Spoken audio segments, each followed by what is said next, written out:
कैसे हैं आप सब लोग? जय हिंद, हैप्पी नवरात्रा। नवरात्रि का पहला दिन आपका अच्छा गया हो, शुभ गया हो।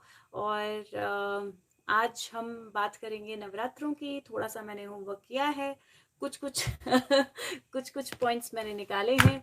लेकिन पहले नवरात्रों की बात करते हैं कि नवरात्रे एक्चुअल में क्या है, नवरात्रे एक्चुअल में क्यों है। तो रिलीजियस वाला फैक्टर हम सब जानते हैं। I don't want to get into that, मैं उसमें नहीं जाऊंगी। मैं एक लॉजिकल पॉइंट ऑफ व्यू से मैं आपको बताऊंगी कि नवरात्रे क्या है और किस हिसाब से किस किस माइंडसेट से ये क्रिएट किए गए थे। कुछ चीजें हम ऑलरेडी जानते हैं, नेट पे है, सब लोगों का लॉजिकल माइंड वर्क करता है कि एक वेदर से दूसरे वेदर में हम जा रहे हैं, वेदर चेंजेस हो रहे हैं, मौसम के चेंजेस हो रहे हैं। उस टाइम पे हैवी खाना जो है वो बॉडी को डाइजेस्ट करना मुश्किल होता है, बीमार होने के ज्यादा चांसेस होते हैं। तो एक सिग्निफिकेंस तो ऐसे ही है जहाँ पे नवरात्रे जो है वो आपको फिजिकल हेल्थ क्लियरेंस, लाइक आप अपनी बॉडी को बेसिक डाइट देते हो, अपनी बॉडी को थोड़ा सा खाली रखते हो, थोड़ा सा लाइट डाइट देते हो, तो आपकी बॉडी जो है वो क्लियर होती है, आपकी बॉडी जो है वो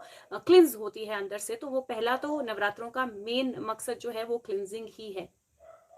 दूसरा, यस, और दूसरा जो है नवरात्रा ये भी है कि क्यों जो यूजुअली जब वेदर चेंज होता है ना, जब हम एक वेदर से दूसरे वेदर में जाते हैं, तो ये सब आप लोगों ने एक्सपीरियंस किया होगा कि बॉडी एक्स होती है। यूजुअली सब लोगों को ही लगभग एक्सपीरियंस करते हैं कि बॉडी एक्स होती है या बॉडी थोड़ी सी अनकंफर्टेबल फील करती है, वेदर रिलेटेड कोई ना कोई इशू जो है वो होता है। तो उस टाइम में वो जो 9 दिन नवरात्रि के हैं उसमें किसी किसी ने बहुत समझदारी से ये वक्त चूज किया कि पहले परिवार कितने बड़े होते थे, फीमेल्स को रेगुलर काम होता था। तो अगर 9 दिन तक जो घर के लोग हैं वो फ्रूट्स खाएंगे, दूध पिएंगे, लिक्विड और नेचुरल डाइट पे होंगे, तो कुकिंग नहीं होगी, राइट। कुकिंग करने की जरूरत नहीं पड़ेगी। अगर फास्ट होगा 9 दिन लोगों का, तो कुकिंग करने की जरूरत नहीं पड़ेगी। तो फीमेल्स को भी थोड़ा सा आजादी मिलेगी, थोड़ा सा रिलैक्सेशन का टाइम मिलेगा, थोड़ा सा बैलेंस का टाइम मिलेगा। तीसरा सबसे इम्पोर्टेंट जो रीजन है नवरात्रे का, कहीं ना कहीं एक रीजन जो है वो अपने आप के साथ कनेक्ट होना। और इसीलिए नवरात्रे देवियों के होते हैं। क्यों देवियों के होते हैं? बिकॉज आपका जो इनर सेल्फ है, योर इनर अवेयरनेस, या आपकी जो सोल है, वो फेमिनिन एनर्जी होती है, वो फेमिनिन एनर्जी होती है। और जो आप बाहर काम करते हो फिजिकल बॉडी के साथ, वो मेस्कुलिन एनर्जी होती है।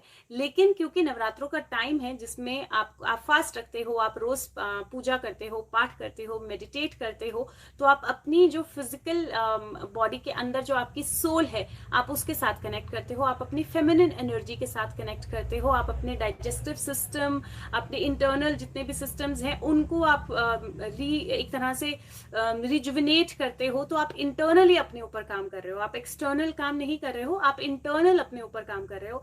और जब आप इंटरनल काम कर रहे हो तो वो डेफिनेटली एक फेमिनिन एनर्जी से रिलेटेड होता है। और इसीलिए नवरात्रों में देवियां जो है उनको पूजा जाता है, क्योंकि ये कंप्लीटली फेमिनिन एनर्जी के साथ कनेक्टेड है। तो ये फेमिनिन एनर्जी जो है, और जो एक तरह से वेदर चेंज के चीजें हैं, ये नवरात्रों का मेन कारण है, जहाँ पे आप अपने इनर हीलिंग करते हो, आप अपने आप को बैलेंस करते हो, आप अपने आप को क्रिएट करते हो, नई तरह से रिजुविनेट करते हो। अब इसमें एक इशू जो है आज के टाइम में वो ये है कि हम लोग फास्टिंग करते हैं, राइट, बहुत लोग फास्टिंग करते हैं, लेकिन फास्ट का खाना क्या होता है, राइट। पहले पुराने टाइम में आप यूजुअली या तो फ्रूट्स खाते थे, या दूध पीना या जूस पीना, नेचुरल वो होता था। आज के टाइम क्या है? फास्ट की थाली है, फास्ट का तला हुआ खाना है, फास्ट के पापड़ हैं, फास्ट के चिप्स हैं। So everything you have. So basic reason क्या था इस बेसिक सात्विक फूड का? प्याज नहीं खाते, लहसुन नहीं खाते, नॉनवेज नहीं खाते, एग्स नहीं खाते। इस सात्विक फूड का बेसिक रीजन था कि जब आपने मेडिटेशन करनी है, आपने लॉन्ग टाइम तक बैठ के, लंबे समय तक बैठ के आपने पाठ करना है, पूजा करनी है, तो आपके पेट में कुड़कुड़ नहीं होनी चाहिए, राइट। आपका डाइजेस्टिव सिस्टम जो है वो इजी होना चाहिए, वो बैलेंस होना चाहिए। उसमें फ्रूट हो, या उसमें इजी डाइजेस्ट करने की चीजें हो, या दूध हो, तो वो जो है वो इजी डाइजेस्टेबल चीजें हैं। आप अच्छे से मेडिटेशन कर पाओगे, लॉन्ग आवर्स आप बैठ पाओगे, पूजा पाठ कर पाओगे। तो इसलिए वो ओरिजिनल था, राइट। अब जो है ना, अब अगर आप एक्चुअली लहसुन नहीं खा रहे हो, अदरक नहीं खा रहे हो आप, सॉरी अदरक नहीं, लहसुन नहीं खा रहे हो, प्याज नहीं खा रहे हो आप, मतलब तामसिक कोई चीज नहीं खा रहे हो आप, नॉनवेज नहीं खा रहे हो, लेकिन आप फास्ट की थाली खा रहे हो, आप तला हुआ खा रहे हो, फ्राइड खा रहे हो, तो एक्चुअली वो कोई फायदा नहीं है उस फास्टिंग का। मतलब जो एसेंस है ना वो खत्म हो गया। तो अगर आप वो सब खा रहे हो फास्ट के नाम पे, जो जो आपको एक्चुअल में बॉडी में हैवीनेस दे रहा है, फ्राइड, तो कोई उसका एसेंस खत्म हो गया उस फास्ट का, तो that kills the essence of the fast. तो इसलिए might as well not fast. अगर आप ये सब चीजें जो है वो खाओगे तो माइट एज वेल आप फास्ट ही ना करो, आप रहने दो उस फास्ट को, क्योंकि उसका आपको कोई फायदा नहीं मिलने वाला है। क्योंकि फायदा जो है ना वो आपकी फिजिकल बॉडी, आपकी इंटरनल हेल्थ के लिए है, बाहर से आपको कुछ नहीं मिलेगा उसमें। जब आपकी इंटरनल हेल्थ अच्छी होगी, 9 दिन आप मेडिटेट करोगे, 9 दिन आप पूजा करोगे, 9 दिन आप अपने आप को बैलेंस रखोगे, तो उससे एक्चुअली में आपकी इनर एनर्जी बेटर होगी। और जब आपकी इनर एनर्जी बेटर होती है तो आपकी आउटर एनर्जी बेटर होती है, जहां से आपकी विश फुलफिलमेंट जो है वो बोल सकते हैं, राइट। सो ड्रीम नहीं, सिर्फ फ्रूट्स खाना ऐसा वो नहीं है, आप फ्रूट खा सकते हो, आप जूसेस पी सकते हो, और दिन में एक टाइम आप खाना खा सकते हो बहुत अच्छे से, इसमें कोई दिक्कत नहीं है खाना खाने में। सात्विक जो जो भी मतलब हैवी हैवी खाना नहीं खाना है, बेसिकली हैवी खाना नहीं खाना है। सात्विक और तामसिक की बात ही नहीं करती हूँ मैं, हैवी खाना नहीं खाना है। तो अगर आप हैवी नहीं खा रहे हो, अगर आप अपनी बेसिक, इसका रीजन ये है कि आप अपनी बॉडी को क्लिनजिंग का टाइम दे रहे हो। आपका डाइजेस्टिव सिस्टम जो है वो दिन रात चलता रहता है हमारा, राइट, दिन रात, और जितना हैवी फूड उतना ज्यादा डाइजेस्टिव सिस्टम पे लोड। तो ये 9 दिन बेसिकली क्या है, साल में 2 बार आप वक्त देते हो अपने डाइजेस्टिव सिस्टम को कि ब्रीद कर ले, आराम कर ले, yes Manveer you right, detoxify कर ले। तो वो डिटॉक्सिफिकेशन तब होगी ना जब आप एक्चुअल में तला हुआ हैवी नहीं खाओगे। अगर आप फिर वही खा रहे हो अल्टीमेटली, तो वो डिटॉक्सिफिकेशन नहीं होगी। और जो बोलते हैं माता आपकी इच्छा पूरी करती है या माता आपका विश फुलफिलमेंट करती है, वो इसलिए होता है क्योंकि जब आप अपनी इंटरनल सेल्फ को बैलेंस करते हो ना, तो आप अंदर से अच्छा फील करते हो, फेमिनिन एनर्जी आपकी अच्छी होती है। जब आप अंदर से अच्छा फील करते हो तो एक्सटर्नली अच्छी एनर्जीज आपके पास आती हैं ऑटोमेटिकली। तो अगर आप बिना कुछ किए, बिना फास्ट किए, बिना कुछ किए, सिर्फ अपने आप को अंदर से अच्छा रखो, पॉजिटिव रखो, अपने आप के साथ प्यार करो, अपनी केयर करो, अपने आप के साथ अपनी बॉडी की केयर करो, अपनी बॉडी के साथ प्यार करो, तो वो इक्विवेलेंट रिजल्ट देगा आपको। सो ऐसा जरूरी नहीं है कि आपको फास्टिंग ही करनी है। मैं फास्ट नहीं करती, मुझे थायराइड है, मुझे मेडिसिन लेनी होती है थायराइड की, मैं फास्ट नहीं कर सकती हूँ। मैं बिना नमक के नहीं रह सकती हूँ, तो मैं फास्ट नहीं कर सकती हूँ, तो मैं फास्ट नहीं करती। कभी कभी किया, एक बार ट्राई किया था शायद, बट कभी नहीं किया फास्टिंग, क्योंकि एक्चुअल में इसका एसेंस समझना जरूरी है, राइट। और लोग क्या करते हैं, 9 दिन फास्ट करते हैं, अपने शरीर को भरपूर कष्ट देते हैं 9 दिन। और मैंने ऐसे लोग देखे हैं जो एक्चुअली में बहुत टिपिकल तरीके से सब कुछ फॉलो करते हैं, लेकिन उनकी जिंदगी में बहुत मुश्किलें हैं, उनकी अपनी लाइफ भी मुश्किलों से भरी है, उनकी अपनी हेल्थ भी मुश्किलों से भरी हुई है। रीजन बीइंग कि जब आप अपने शरीर को नुकसान दोगे, अपने शरीर को तकलीफ दोगे, तो आपको कुछ भी अच्छा नहीं मिलेगा रिजल्ट में, कभी भी नहीं। तो आप अपनी बेसिक, इसका मतलब है नवरात्रि का अपने एसेंस के साथ कनेक्ट करना, अपने इनर सेल्फ के साथ कनेक्ट करना। तो ये तो हो गया बेसिक नवरात्रि। अब आते हैं आज पे, शैलपुत्री। तो मैं आपको स्टोरी भी सुनाऊंगी और स्टोरी का एक्चुअल मीनिंग क्या है और हम क्या मीनिंग लेते हैं वो भी बताऊंगी।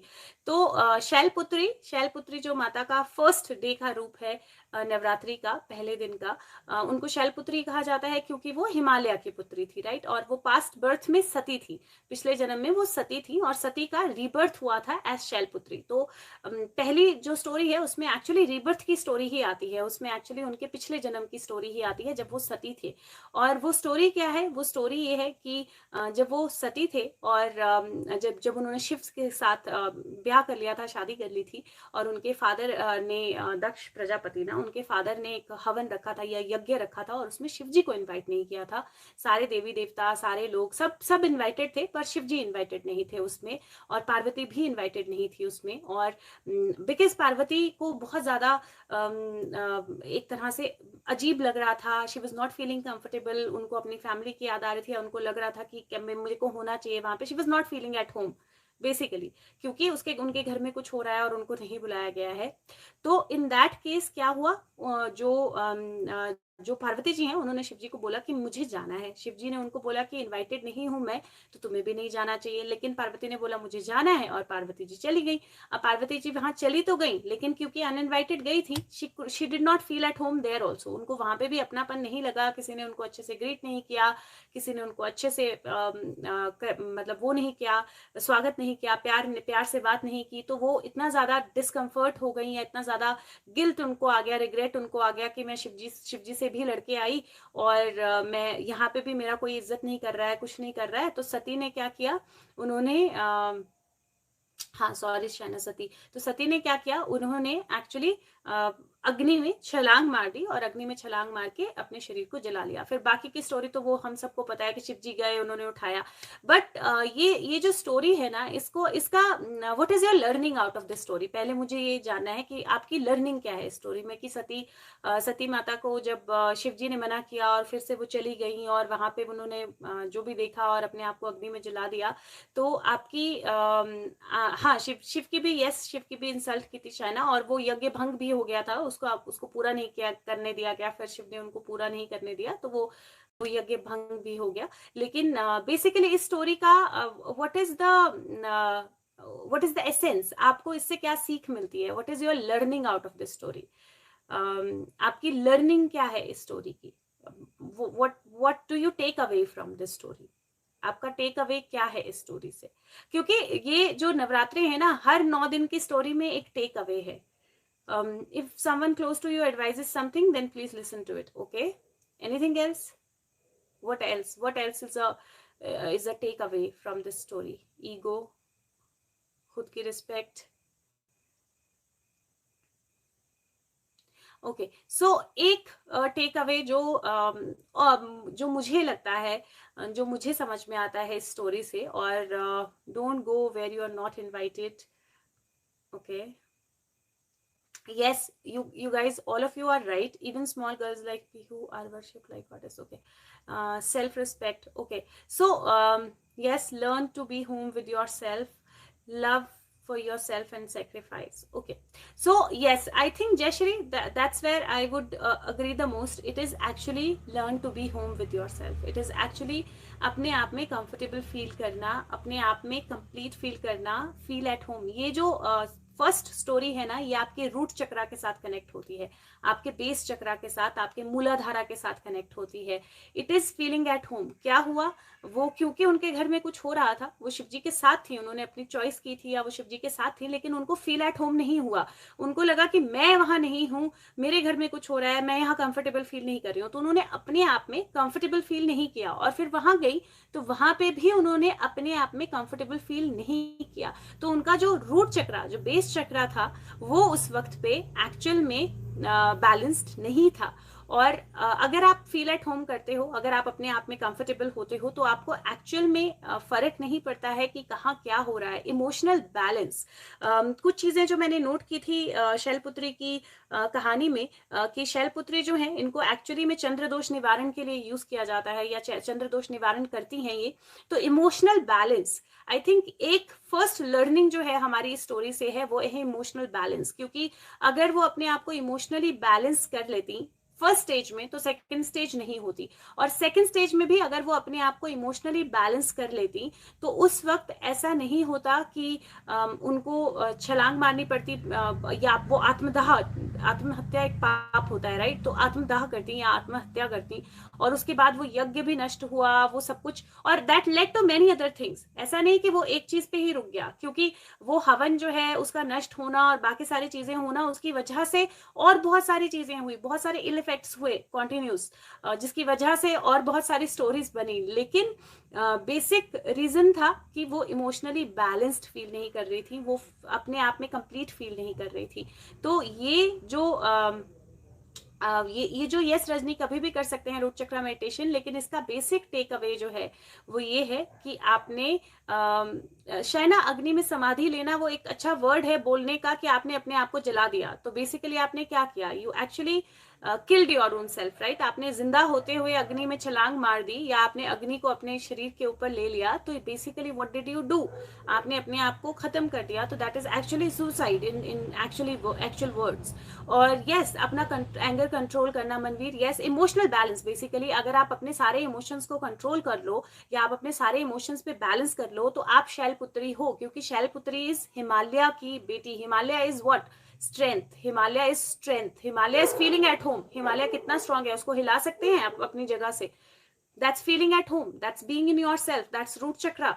तो वो जो एनर्जी है उस दिन की, वो एनर्जी है सबसे बड़ी, जहां पे आपको अपने आप को इमोशनली बैलेंस करना सीखना है, जहां पे आपको अपने रूट चक्रा को बैलेंस करना है, जहां पे आपको अपने आप को फील एट होम सीखना है, अपनी एनर्जीज को बैलेंस करना सीखना है। दैट इज फर्स्ट, जो पहली चीज है, जो पहला लेसन है इसका, कि आपकी लाइफ में स्टेबिलिटी जो है वो बहुत ज्यादा इंपॉर्टेंट है।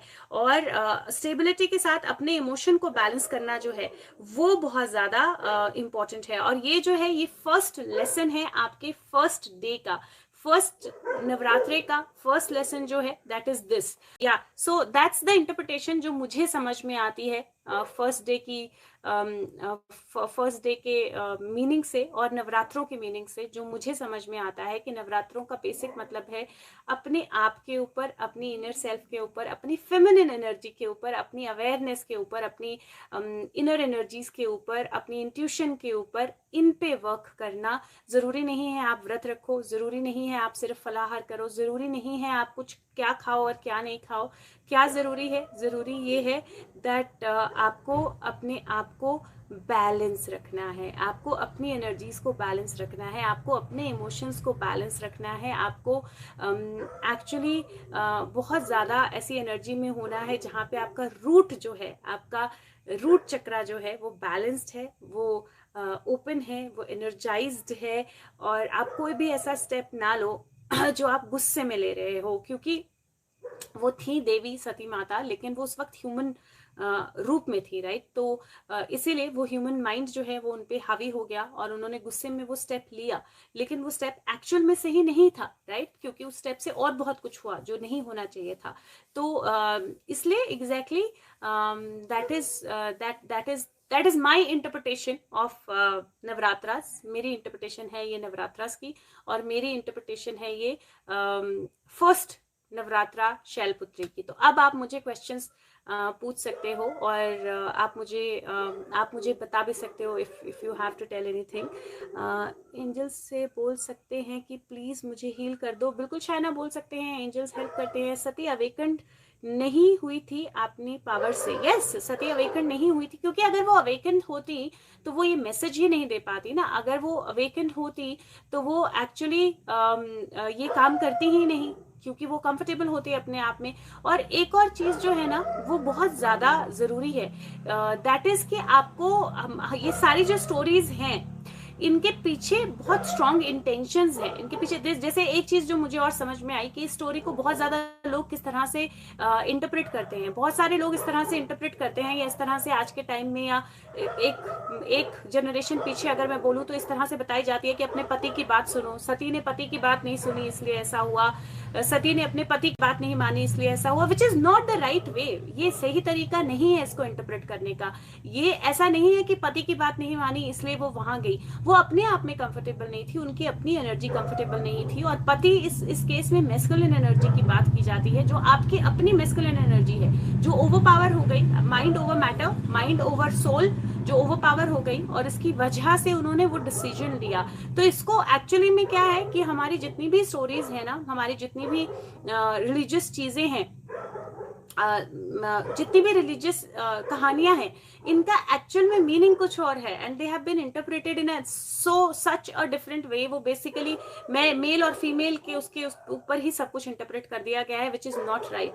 तो इसीलिए बहुत ज्यादा जरूरी है कि हम उन एनर्जीज को उस तरफ ना टिल्ट करें, हम उन एनर्जीज को उस तरफ ना टिल्ट करें। और प्रिया, इमोशनल फील कर रहे हो तो सबसे अच्छा तरीका होता है अपने आप को बैलेंस करने का, डीप ब्रीदिंग करो। शिवा को पता था वो जाएंगी तो क्या होगा। यस राधिका, शिवा को पता था कि वो जाएंगे क्या होगा, लेकिन क्या शिवा उनको रोक पाए? क्या शिवा ने उनको रोका? क्या शिवा उनको कंप्लीटली स्टॉप कर पाए उस चीज से? नहीं, क्योंकि होनी जो है वो एक होनी बहुत पावरफुल होती है। दूसरा, इसकी एक लर्निंग ये भी है कि कोई दूसरा आपकी जिंदगी को बदल नहीं सकता है जब तक आप खुद ना बदलें। आपको किसी और के, और ये बहुत लोगों का क्वेश्चन होता है कि मुझे विजन्स आते हैं या मुझे दिखाई देता है किसी के साथ कुछ होने वाला है, मैं इस चीज को कैसे रोक सकता हूँ या मैं इस चीज को कैसे होने से रोक सकती हूँ? आप नहीं रोक सकते। क्यों? क्योंकि जिसके साथ जो होने वाला है उसको अपने ऊपर काम करके अपनी एनर्जीज को बैलेंस करना बहुत ज्यादा जरूरी है। आप क्या कर सकते हो? आप सजेशन दे सकते हो, आप सजेशन दे सकते हो। और जो डेस्टिनी हम बोलते हैं, yes destiny can be changed, लेकिन अगर आप एक्चुअल में डेस्टिनी को देखो तो आप अपने आप पे काम करो तो आप अपनी डेस्टिनी चेंज कर देते हो। तो इसीलिए Sati, what sorry I did not see that message, एक मिनट दोबारा आएगा तो मैं देखती हूँ। सती गेव मी प्रॉमिस, ना प्रॉमिस लिया था शिवा कि शिवा नॉट टू कम। नहीं, तो शिवा तो वैसे भी जाते नहीं because he was not invited, right. और ये एक और चीज जो है वो इम्पोर्टेंट है। सब किसी ने लिखा कि इसमें एक मैसेज ये भी है कि किसी को फोर्स ना करो, तो लेकिन वही है ना, जहाँ पे हस्बैंड वाइफ की बात आती है ना, उन्होंने ये मैसेज तो ले लिया कि पति की बात सुनो, लेकिन ये भी तो देखा कि पति ने पत्नी को फोर्स नहीं किया किसी चीज के लिए। He did allow her to do that, right. So it is very very important कि आपको अपने आप को बैलेंस रखना है। First Navratra, yes you are right, नहीं ऑल नवरात्रि इज नहीं root chakra, it is all the chakras, one by one you will see all the chakras coming। तो सारी नवरात्रि में सारे चक्रास होते हैं आपके, जिनके साथ आप कनेक्ट करते हो, जिन पे आप मेडिटेट करते हो, जिनको आप हील करते हो। हर एक नवरात्रि का दिन जो है वो एक चक्रा के साथ कनेक्टेड है। So that is the beauty of how these things are made. लेकिन वो स्टोरीज हैं, वो स्टोरीज इसलिए बनाई गई हैं ताकि आप उनसे कोई लर्निंग लो और सही लर्निंग लो, लेकिन जैसे इंटरप्रेट कर दी गई हैं उसकी वजह से लर्निंग से सारी गड़बड़ हो गई हैं।